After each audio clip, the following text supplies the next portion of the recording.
No turn on red signs such as this one right here might be inconvenient, but when you fail to follow those, not only do you break the law, but you also put yourself and others at risk.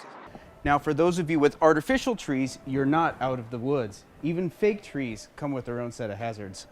Flaxseed, all natural peanut butter, and brown rice flour. These are some of the ingredients that Sherry uses in her homemade dog treats. If you're trying to eat healthy, wouldn't you want the same for your furry friend? Like a mixture between bowling and soccer. More like soccer and football. Goalball is a sport that you've probably never heard of, but there's more that you'll probably never hear. As a spectator, you have to be totally quiet while the ball is in play. There can be no cheering. It's all about the audience has to be quiet because it's a game of hearing. That's because these players are blind. It's actually the only sport that's designed for athletes who are visually impaired. A 3-on-3 goalkeeping sport, players are blindfolded and have to roll a ball with bells inside across a court into the other team's goal. It was invented after World War II to rehabilitate blinded veterans, and in 1976 it became a part of the Paralympic Games. Today it is played in schools and groups for the blind and visually impaired all across the country. If you don't think it sounds very exciting, you're not the only one. I love the game. That's number one. And when I first heard about it myself in 1986, I thought, oh my God, this is going to be so boring. But that couldn't be further from the truth. Players are able to send the ball down the court with extreme speeds. It rolls pretty hard and pretty fast. The big fast ones. Those ones are deadly. It's crazy. I wouldn't want to be on the receiving end of a goal ball hit. There is really no good way to describe how intense the game can get. If you look out in the stands, you physically see people tensing up, you see them mouthing words, you see them silently cheering. That is until someone scores a goal.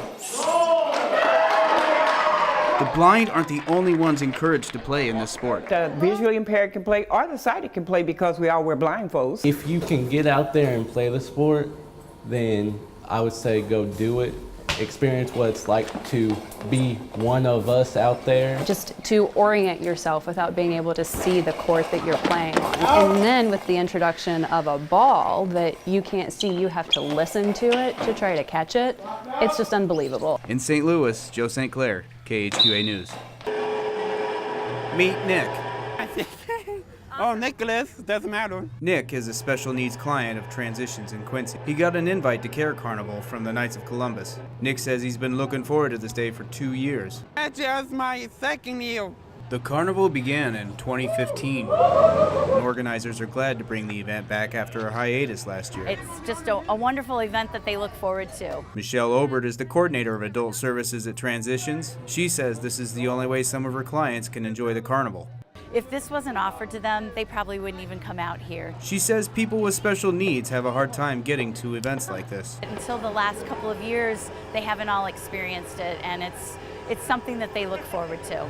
It's a sweet deal for the crew. Each one gets a t-shirt and $10 in care cash. That takes care of the food and the games. Winner, winner, hey! Best of all, they get unlimited rides during the event. Obert says it's easy to see how happy they are to be at the carnival.